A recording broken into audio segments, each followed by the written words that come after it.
બેસી જા બધા.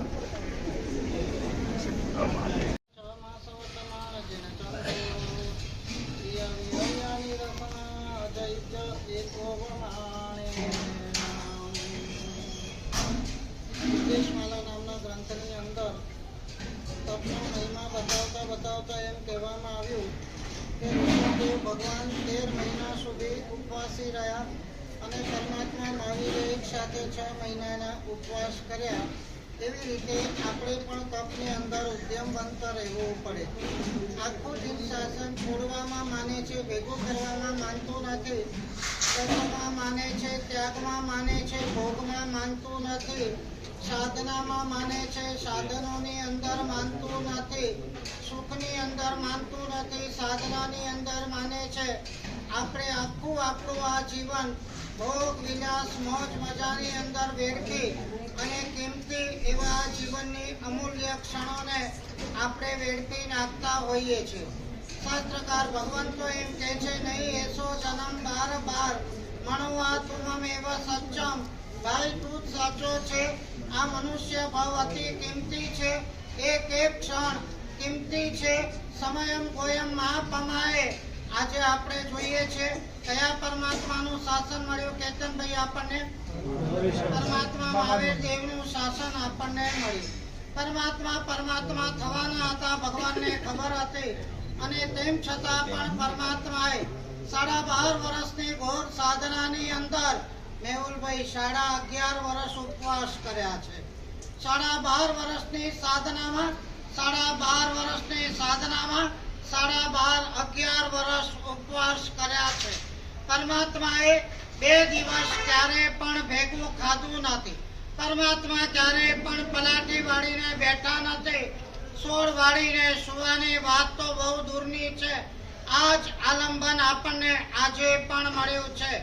જે ઋષભદેવ પરમાત્માની યાદમાં મોનિકા બેને આ વર્ષે તપ કર્યો. હજારો લાખો કરોડો વર્ષે તપ આ પરમાત્માની યાદમાં થાય છે.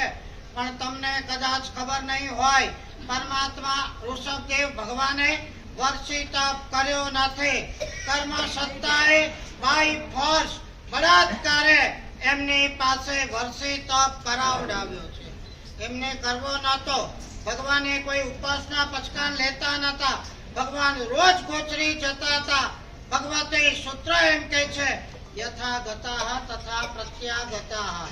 ભગવાન જેવી રીતે ગોચરી જતા હતા. રોજ પચકાણ શેના હતા? રોજ એકાષ્ટાના પચકાણ. ભગવાન આદિશ્વર ભગવાનને રોજ એકાષ્ટાનું પચકાણ હતું. રોજ ભગવાન ગોચરી જતા હતા. પણ એક અંતરાય કર્મ એવું ઉદયમાં આવેલું. સમજી રાખજો, આ વર્ષી તપ આપણને બહુ જ મોટો બોધ પ્રબોધ આપી જાય છે. પહેલો બોધ ઈ છે, કર્મ સત્તા તીર્થંકરોને પણ છોડતી નથી. કર્મ સત્તા ત્યાં લાગવગ લાંચ રૂશ્વત કોઈ કરતા કોઈની ચાલતી નથી. તમે તીર્થંકર તમારા ઘરના પહેલા અમારા હિસાબ કિતાબ તમે ચૂકતે કરો. પહેલા તીર્થંકર તમે થવાના બીજા નંબરમાં, પહેલા નંબરમાં તમારા ચોપડા ચોખ્ખા કરો. આગલા ભવોની અંદર યથા જેમ તમે કર્મ બાંધ્યા છે, આ કર્મ અત્યારે ઉદયમાં આવ્યું છે. અહીંયા કોઈ એક્સેપ્શન નથી. અહીંયા તો કદાચ કોક કેજરીવાલ જેવા જેલમાં જાય ત્યાં વીઆઈપી ટ્રીટમેન્ટ મળી શકે. SRCM તમને વીઆઈપી ટ્રીટમેન્ટ મળે. કર્મ સત્તાના રાજમાં તીર્થંકરને પણ નો વીઆઈપી ટ્રીટમેન્ટ. અહીંયા બધા એક સરખા. અત્યારે નરકની અંદર શ્રેણીક મહારાજાનો જીવ છે પદ્મનાભ સ્વામી આવતી 24મીમાં થવાના છે. શ્રેણીક મહારાજા પહેલી નરક અને પહેલા તીર્થંકર, પણ there is કોઈ જાતની વીઆઈપી ટ્રીટમેન્ટ આ પહેલી નરકમાં નથી. એમને ક્ષમતાથી સહન કરે, પ્રસન્નતાથી ભોગવે, એ આખી વાત જુદી છે. પણ આવતી 24મીમાં તમે પહેલા તીર્થંકર થવાના છો, એટલે થોડી તમારી વેદના ઓછી કરીએ, થોડી તમને વીઆઈપી ટ્રીટમેન્ટ મળે. આવું દુનિયામાં ક્યાંય કરતા ક્યાંય નથી. સમજી રાખજો, તમે કોઈનાથી નહીં ડરો તો ચાલશે, કર્મ સત્તાથી ડરજો. કેટલા પાપો આપણે કરીએ છીએ, કેટલા વાસના વિકારો ભરેલા છે, કેટલા અશુભ ભાવો ઠાસીને ભરેલા છે. બહારના ઉજળા મોહરા સાઈડમાં રાખો, આપણો ઓરિજિનલ ચહેરો શું છે આપણે પોતે જાણીએ છીએ. તપ કરવો અલગ વસ્તુ છે, શુદ્ધિ ઊભી કરવી આખી અલગ વસ્તુ છે, સાધના અને ભક્તિ કરવી આખી અલગ વસ્તુ છે, મનને નિર્મળ રાખવું આખી અલગ વસ્તુ છે. હા, આ બધું એના માટે છે, પણ આ મન એવું માકડું છે, સંસ્કાર એવા વિચિત્ર છે કે જેના કારણે સાધના કરવા છતાં પણ આપણે પાછા ત્યાંના ત્યાં આવી જઈએ. વર્ષે તપના કેન્દ્ર બિંદુની અંદર આદિશ્વર ભગવાન આપણને દેખાય છે, પણ એક પડદો આપણે પાછળ જઈએ, આદિશ્વર ભગવાન તો છે જ, પણ એમના લાઈફ સ્કેચ, એમણે કરેલા કર્મ, એમને મળેલા રિઝલ્ટો, આ બધું આપણી સામે હોય ને તો આપણે સીધા થઈ ગયા વગર રહીએ નહીં. નંબર 1 કે કર્મ સત્તા તીર્થંકરોને પણ છોડતી નથી. 63 સલાકા પુરુષ ચરિત્ર એમ કે છે આગલા ભવમાં. અને જો બીજું એક વાક્ય તમને કહી દઉં, ભૂલ તો ભગવાન પણ કરે છે. ભગવાન એટલે ભગવાનના આગલા ભાવોની અંદર એમને પણ અજ્ઞાનતા હોય, એમને પણ મૂળતા હોય, એમને પણ વાસના વિકારો હોય, એમને પણ લાલસા વગેરે હોય. એમની આ અજ્ઞાનતાના કારણે કર્મ તીર્થંકરના જીવને સમ્યક દર્શન હોય તો પણ બંધાઈ જતું હોય છે. ભગવાને પણ ભૂલ કરી આગલા ભાવમાં. આમ તો ભગવાનનું જીવદળ લલિત વિસ્તરામાં એમ કીધું છે, બહુ જ ઉમદા જીવદળ હોય છે, કોઈને દુઃખ આપવામાં માનતા નથી. તેમ છતાં પણ આ કર્મ સત્તા કો, આ ભવિતવ્યતા કો, આ કાળ કો ક્યાંક ને ક્યાંક કોઈક એવી ભૂલ એમને પણ કરાવી દેતી હોય છે. તમને ખબર છે 63 સલાકા પુરુષ ચરિત્ર કે છે કે જ્યાં ખેતરમાં ઢસરડા મારવાના છે, ઓલા બે મત છે, ખેડૂત છે, ત્યાં કોઈ કે છે ઢોર છે, ગાય ભેંસ છે, ગાય ચરાવે છે, ટાઈમ થયો છે ખાવાનો, અને ભગવાનનો જીવ કે છે હજી એક લસરકો મારી આવ ને. ખાવામાં કરેલો અંતરાય, જે કર્મ જે રીતે બાંધ્યું હોય એ જ રીતે ભોગવવું પડે. કેટલો અંતરાય કર્યો, કેટલો અંતરાય, 4 ઘડીનો પણ અંતરાય નથી કર્યો. અને એના ઉદય રૂપે 400 ઉપવાસ આ તીર્થંકરને પણ કરવા પડ્યા. As you sow shall you reap. તમે જેવા કર્મ બાંધો છો એવા ભોગવવા પડે છે. કોઈ પેડ બબૂલ કે આમ કહાં સે ખાય. જીવનની અંદર નકરા અશુભ ભાવો હશે, નકરા પાપો જ હશે, નકરી હિંસા અને વિરાધનાઓ જ હશે. અને પછી આપણે કહીએ મને સુખ શાંતિ મળે, મને સાતા મળે, મને કોઈ દુઃખ આવે નહીં, મને કોઈ વિઘ્નો અને અંતરાય આવે નહીં. Not possible at all. As you sow, તમે શું વાવો છો એ તમને ખબર છે, શું ઉગવાનું છે એ પણ આપણને ખબર છે.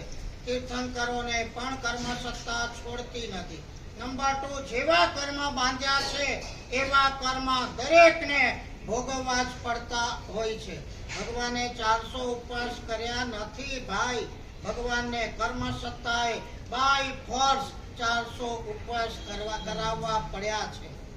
ભગવતી સૂત્ર, હું તો આમ ખાલી કલ્પના કરું ને, ચિંતનશીલ માણસ છું કે ભગવાન ઋષભદેવ ભગવાન, આપણે કલ્પસૂત્રમાં પણ સાંભળીએ છીએ ભગવાને આ અવસર પીણીમાં પહેલા તીર્થંકર થવાના હતા, એટલે કરુણાથી આ વિશ્વને બધી જ કળાઓ એમણે શીખવાડી. પણ તમને ખબર નહીં હોય, હજારો કળા શીખવાડી, એક કળા ન શીખવાડી, કઈ? સાધુને કેવી રીતે બોલાવવું. હું સાધુ થવાનો છું, ભિક્ષા માટે તમારા ઘરે આવવાનો છું, અને તમે મને બધું લાડવા પેંડા ઓરાવજો. અવસર પીણી છે. પેલા સાધુ છે. આદિમામ પૃથ્વીનાથ માદિમામ આદિમામ તીર્થનાથમ ચ. કેવું સૌભાગ્ય આદિનાથ પરમાત્માનું. આ અવસર પીણીમાં સૌથી પહેલા રાજા આદિશ્વર પરમાત્મા. આ અવસર પીણીમાં સૌથી પહેલા નિર્ગ્રંથ સાધુ આદિશ્વર પરમાત્મા, અને આ અવસર પીણીમાં સૌથી પહેલા તીર્થંકર આદિશ્વર પરમાત્મા.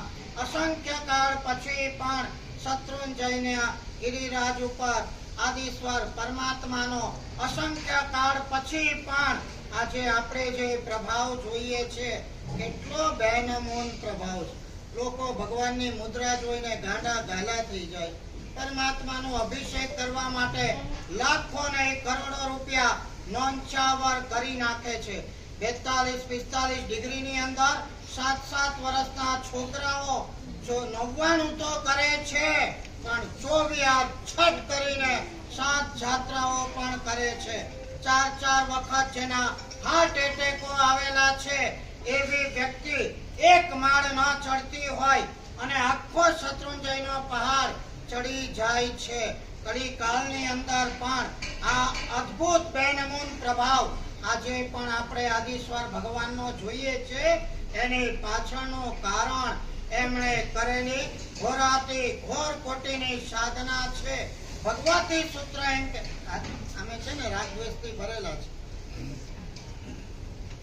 કેતનભાઈ, કોઈ અમને ગોચરી બોલાવવા આવે, આવી કાળઝાળ ગરમી હોય, બહુ જ વિનંતી કરે, બહુ ભાવથી લાગણીથી, 1.5 કિલોમીટર દૂર ગોચરી ઘર હોય, 40 ડિગ્રી ગરમી હોય, અને 40 ડિગ્રી ગરમીમાં અમે લાગણીથી ભાવથી ગયા હોઈએ એને ત્યાં, અને જેવા ધર્મલાભ કહીએ અને એની શ્રાવિકા કે આજે તો કોઈ રસોઈ બનાવી જ નથી,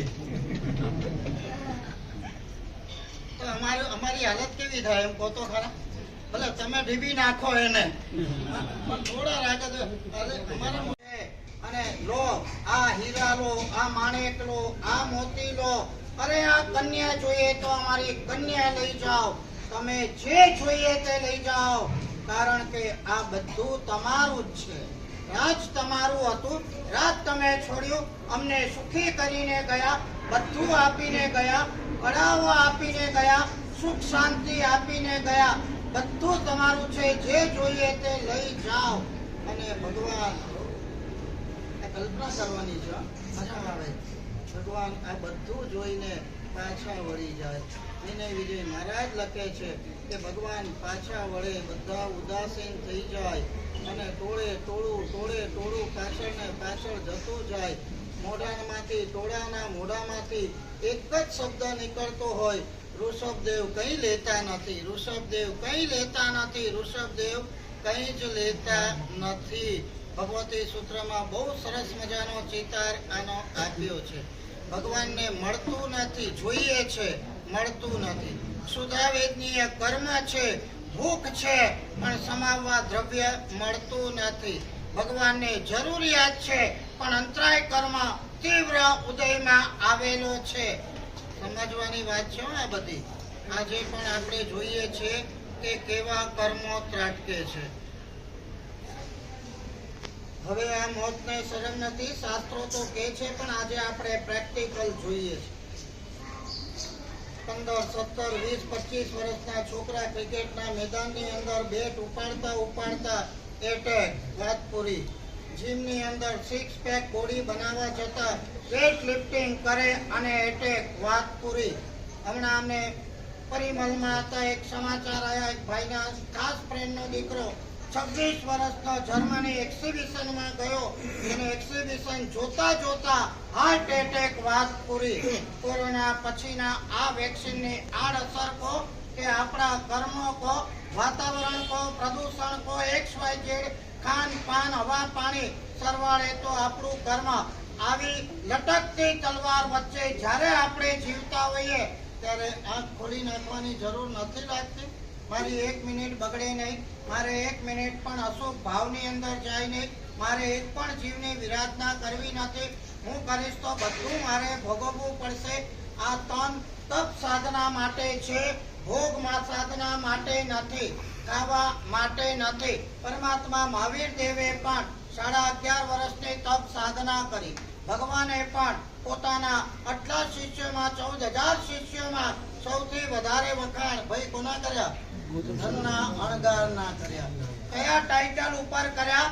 કયા ટાઇટલ ઉપર? તપના ટાઇટલ ઉપર. ધનનો અણગાર. આ ધનના જેવો તપસ્વી આટલી પડસદામાં બીજો કોઈ નથી. એક બાજુ તપ અને બીજી બાજુ ભાવ. તપમાં પણ ઉત્કૃષ્ટ અને ભાવમાં પણ ઉત્કૃષ્ટ. પરમાત્મા મહાવીર દેવને પણ અંતરાય હતો, પરમાત્મા ઋષભદેવને પણ અંતરાય હતા અને આ ધનના અણગારને પણ અંતરાયો હતા. કર્મ સત્તા કોઈને ભલે તમને યાર દુનિયાના ટોપમાં ટોપ રિવોર્ડો મળશે, પણ અત્યારે રિસન્ટલી તમે હિસાબ કિતાબ ચૂકવો. અને હું તમને કહું છું, સુખ ભોગવવાનું છે થોડું, સુખ ભોગવવાની મજા છે બહુ થોડી. અને એ કર્મના ઉદય આવશે ને ત્યારે ડૂચા નીકળી જવાના છે, ડૂચા. બહુ જ ખોફનાક આ કર્મ સત્તા છે. જુઓ તમે, આપણે 10 મિનિટ એસી બંધ થાય અને 2 પાકડા થઈ જઈએ. આ 42 ડિગ્રી ગરમીમાં 45માં માળે ઉપર આબ અને નીચે ધરતી કાળઝાળ ગરમીમાં કામ કરતા મજૂરોને આપણે જોઈએ છે કે નથી જોઈતા? શરીર તો એને પણ મળ્યું છે, આપણને પણ મળ્યું છે, મન તો એને પણ મળ્યું છે, આપણને એમ થઈ જાય, ભગવાન હું કદાચ આવી દશામાં ફેંકાઈ ગયો હોત તો મારું શું થાત? રૂમની બહાર આવું છું અને હાય હોય થઈ બાપરે બાપ, બાપરે બાપ. અત્યારે તમારે ડિબેટનો ચર્ચાનો વિષય શું છે ભાઈ? એક ગરમી ને બીજી ચૂંટણી, ત્રીજો કોઈ તમને ધંધો જ નથી જેમાં આપણું કઈ વળવાનું નથી. હાઈ ગરમી, હાઈ ગરમી, હાઈ ગરમી. એક વાત સમજી રાખજો, સ્વાધીનપણે સ્વેચ્છાએ તમે જો સહન કર્યું નથી તો પરાધીનપણે કર્મ સત્તા આના કરતા લાખો ગણું સહન કરાવશે. અહીંયા આટલી ગરમીમાં ત્રાહિમામ થાય છે તો નરકની અંદર આના કરતા કેટલી ગરમી? અનંત ગણી. કેટલી? અનંત ગણી. કેટલી? અનંત ગણી. કોઈ ગણતરી નથી. ઇન્ફિનિટ ટાઈમ્સ અનંતી. આજે તમે પેલા જમશેદપુરના ટાટાને હમણાં મને એક ભાઈ મને કહી ગયો, સાહેબ આપણે 40 ડિગ્રી ગરમી અમારી ફેક્ટરીની અંદર કાપડના મેન્યુફેક્ચરિંગ થાય ત્યાં 60 થી 65 ડિગ્રી, બહારની તો 40 હોય અને અમારા ભઠ્ઠાની 20-25 ડિગ્રી ગરમી, એમાં માણસો કામ કરે છે. આજે 35માં આપણે ત્રાહિમામ પોકારીએ તો 65 ડિગ્રી તો અહીંયા દેખાય છે. જમશેદપુરના સ્ટીલના કારખાનાની અંદર 70-80 ડિગ્રી તો નોર્મલ ગરમી, અને એમાંય માણસો કામ કરે. ભલે કદાચ એનું શરીર થોડું યુઝ ટુ થઈ ગયું હોય, એ વાત જુદી છે. નરકમાં પણ એના કરતા અનંત ગણી ગરમી. ત્યારે આપણે એ જ વિચારવું છે. આ તપ 10 વૈકાલિક સૂત્ર એમ કહે છે, ભાઈ આત્માની સત્તાની અંદર તમારી મારી બધાની આત્માની સત્તામાં 7 નરકમાં આપણે જઈએ એવા કર્મ સ્ટોકમાં બધાના પડ્યા છે. સમજાય છે વાત? તમારા મારા બધામાં 7મી નરકમાં પણ અનેક વાર જઈ શકે એવો બફર સ્ટોક આપણા આત્માની અંદર પડેલો છે. 10 વૈકાલિક સૂત્ર એમ કહે છે કે આ કર્મને રિમૂવ કરવાના 2 જ ઉપાય છે.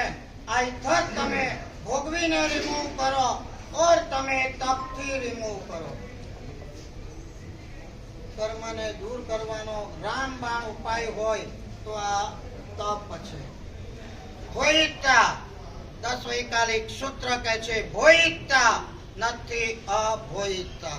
એક પણ ઝીણામાં ઝીણું કર્મ પણ ભોગવ્યા વગર આત્મા ઉપરથી ક્યારે પણ ખરતું નથી. તવ સાવા છો સંહિતા, કા તમે તપ કરો અને કર્મને ખપાવી દો. ટૂંકમાં આ બધું જ પતી જશે. ભગવાનની આજ્ઞા છે, ભગવાનનું આ કહેલું છે, ભગવાનના શાસ્ત્રો છે, ભગવાનના સિદ્ધાંતો છે. એને થોડું પણ આપણે ફોલો કરશું. ભગવાન ખુશ થાય કે એક ભાઈને પૂછવામાં આવ્યું, ઘણો મોટો પરિવાર છે ને કેતનભાઈ તમારો, એક ભાઈનો મોટો પરિવાર હતો. એને એક રમૂજ ક્વેશ્ચન પૂછવામાં આવ્યું કે આટલો મોટો પરિવાર છે, એમાં ઘરમાં સૌથી વધારે તને પ્રિય કોણ છે? કેતનભાઈ, સૌથી વધારે પ્રિય કોણ? જે હોય એ જ કહેજો. થઈ જશે. કેવું અઘરું જાહેરમાં કેવું અઘરું કે કોણ કેટલું પ્રિય છે એ સમય આવે ત્યારે ખબર પડે છે. બે ચીજ સમજો તમે. સંકટમાં હોઈએ ત્યારે આપણો હાથ પકડનાર કોણ છે? ત્યારે કસોટી થતી હોય છે કે આપણા કોણ છે, વાલા કોણ છે, મારા કોણ છે, પ્યારા કોણ છે. આ ભાઈને જ્યારે પ્રશ્ન પૂછવામાં આવ્યો કે સૌથી વધારે પ્રિય વ્યક્તિ આખા ઘરમાં કોણ? બોલો ભાઈ કે મારો ડોગી.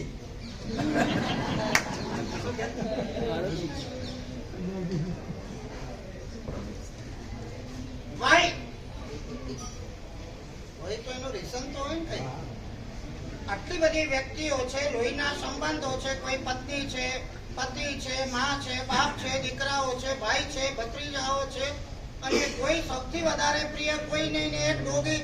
બોલો કે એનું કોઈ કારણ? તો કે આ બધામાં એકલો મારું કીધું કરે છે. આ એકલો મને વફાદાર છે. કદાચ રમૂજ લાગતી વાત હોય પણ હકીકત. કૂતરો છે, જાનવર છે, પશુ છે, પણ કીધું કરે છે ને વફાદાર છે, માટે એ મને ગમે છે, પ્રિય છે. માણસો છે, લોહીની સગાઈ છે, સંબંધો છે, પણ કોઈ કીધું કરતું નથી, કોઈ વફાદાર નથી. અને એનું કારણ એ છે ઘરની વ્યક્તિ પણ જો વફાદાર ના હોય ને કીધું ના કરતી હોય, કારણ કે દરેક વ્યક્તિના મનની અંદર અંગત સ્વાર્થો ભરેલા છે. અરે તમારા, મારા, મારા કાકાનો દીકરો, ભાઈનો દીકરો, માસીનો, બધી વાત સાચી છે ભાઈ, રેવા દો ને હવે. બધાના પોતાના કોઈ ક્યાંક ને ક્યાંક અંગત સ્વાર્થ ભર્યા છે ને સમય આવે ત્યારે ખબર પડે છે કોણ આપણું છે, કોને આપણા માટે આંતરિક આત્મીયતા ભરી પ્રેમ અને લાગણી છે. નંબર 1 સ્વાર્થથી ભરેલા છે, નંબર 2 અહંકારથી ભરેલા છે, અને નંબર 3 સ્વતંત્રતાથી ભરેલા છે. જ્યાં અહંકાર હોય, જ્યાં સ્વાર્થ હોય અને જ્યાં સ્વતંત્ર મિજાજ હોય, ત્યાં કોઈ કોઈનું કીધું કરી શકે નહીં અને કોઈ કોઈને વફાદાર રહી શકે નહીં. એક નાનકડી વાત કીધી, જે કીધું કરતો હોય એ વધારે વાલો હોય તો આપણે ભગવાનનું કીધું કરીએ તો જ વાલા થઈએ કે નહીં? એમ કહો. ભગવાનને વાલા કોણ થાય? કોણ થાય? એક ઉપદાન કરાવી દો, એક પ્રતિષ્ઠા કરાવી દો, એક મૂર્તિ ભરાવી દો, એક દેરાસર બનાવી દો એટલે ભગવાનના વાલા થઈ જાઓ એવું માની લેવાની જરૂર નથી. જે ભગવાનનું માને છે, જે ભગવાનની આજ્ઞાને વફાદાર રહે છે, ભગવાન એના ઉપર 24 કાંગે આશીર્વાદ અને કૃપા વરસાવતા હોય છે. બહુ જ મજાનો આજનો પ્રસંગ. આ વર્ષી તપના પારણા આખા હિન્દુસ્તાનમાં નહીં પણ આખી દુનિયામાં, અબ્રોડમાં પણ આપણા હજારો લાખો જૈનો વસે અહીંના સંસ્કાર લઈને ગયા હોય. આદિશ્વર ભગવાનની પ્રીતિ અને પ્યાર હોય અને ભગવાનના નામે લાખો કરોડો વર્ષી તપ આજે થતા હોય. એક સાથે આવતીકાલે પારણા થવાના હોય. કોઈ ખાવાના ખેલ નથી. મોનિકા બેને પણ વર્ષી તપ આજે કર્યો. તપ અઘરો નથી પણ લાંબો છે. છેલ્લી એક વાત કહીને મૂકી દઉં છું. પેટમાં કુરકુરિયા બોલે છે, નોકરસી પણ વેટ કરે છે, મને ખબર છે.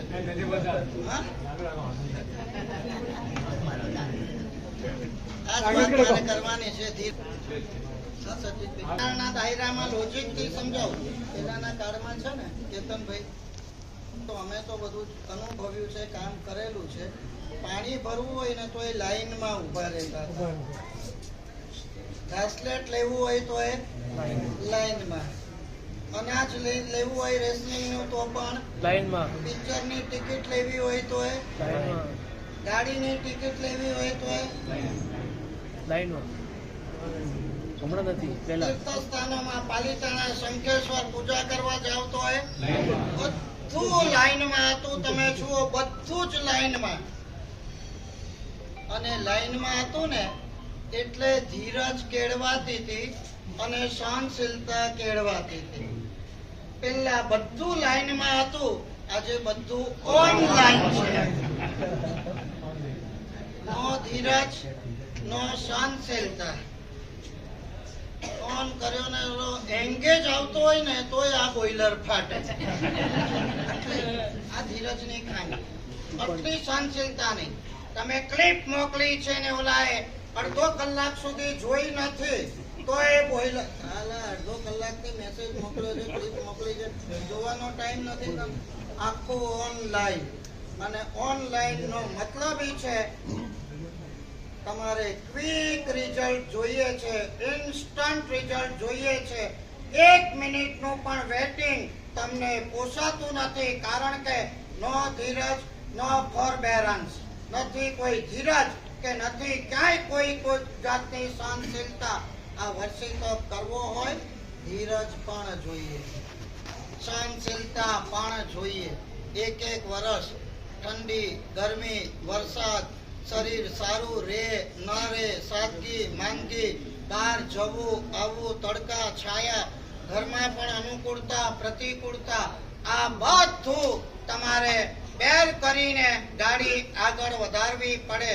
અને એમાં પણ જૈન શાસન છે. આવતીકાલે મારે એક સાધ્વીજી મહારાજને પારણું કરાવવા જવાનું છે વર્ષી તપનું. 8મના પારણે 8મથી વર્ષી તપ કરે છે. 28ના પારણે 28થી વર્ષી તપ કરનારા પણ આપણે જોયા છે. જૈન શાસનની અંદર નથિંગ ઇમ્પોસિબલ. સત્વ જોઈએ, મનની મક્કમતા જોઈએ, પછી નથિંગ ઇમ્પોસિબલ. જોયું ને તમે મહારાજ સાહેબના સહસ્ત્ર અવધાન? Nothing impossible. દુનિયા આખી છક્કર ખાઈ જાય, આશ્ચર્યમાં ગરકાવ થઈ જાય, આવી શારીરિક અને માનસિક શક્તિ આપણને મળી છે, પણ આપણે એનો ઉપયોગ કરતા આવડતો નથી. સંસારના કામોમાં, ભોગ સુખોની અંદર એને વેડફી નાખીએ છીએ, રગદોડી નાખીએ છીએ. આજે આપણે ખૂબ અંતરથી મોનિકાબેનની ખૂબ ખૂબ અનુમોદના કરીએ. આખું વર્ષ એમનું નિર્વિઘ્ને ગયું. પરિવારવાળાએ પણ એમને સહાય કરી, સપોર્ટ કર્યો. હું તમને એક વાત કહું છું, સમાજની નબળી કડી તમને કહી દઉં છું. કોઈ પણ વ્યક્તિ જ્યારે તપ કરવાની વાત કરે ને, કોઈને તમે અટકાવશો નહીં. તમારી પત્ની ભલે કે હોય કે દીકરી ભલે હોય, હવે ઈ કરે છે એની શક્તિથી, ના ના ના આપણે કરવું નથી. બહુ મોટા અંતરાય તમે બાંધો છો. જે રજા આપે છે એ પરિવારને પણ ધન્ય છે, કરે છે એ પરિવારને પણ ધન્ય છે. આજે આખો જે માહોલ, અમે પણ દૂરથી આવ્યા અનુમોદના કરવા. આ તપની અનુમોદના છે. ઋષભદેવ ભગવાનથી માંડી મહાવીર પરમાત્માથી આજ સુધીનો તપનો વારસો આપણને મળ્યો છે. જીવન ખાવા માટે નથી પણ તપ માટે છે, ભોગ માટે નથી પણ યોગ માટે છે, ત્યાગ માટે છે. એ સમજીને આંખ મીચાઈ જાય એ પહેલા સમજ્યા જાવના મચ્છું પરિપુરાઈ વૈરાગ્ય શતક કહે છે. રોગ ના આવે, જરા ન આવે, ઇન્દ્રિયની હાનિ ના થાય ત્યાં સુધી તમે આત્મ સાધના કરી અને તમારું ભાતું બાંધી અને તમારું આત્મ કલ્યાણ કરો. તપસ્વીની આપણે અંતરના અંતરથી ખૂબ ખૂબ અનુમોદના કરીએ. પેલો એ કે બીજો એ વર્ષી તો એક કરવાનો છે કે બે કરવાના છે? વર્ષી તો એક કરવાનો કે બે? એક કર્યો એટલે 50% કામ થયું. સમજો 100% કામ નથી. 200 ઉપવાસ થયા. ઋષભદેવ ભગવાને કેટલા કર્યા છે? ઋષભદેવ ભગવાનને સાચા આત્મા શ્રદ્ધાંજલિ આપી હોય જોડે કરશો. જો એ કે જોડે કરજો. ભગવાન કી જય.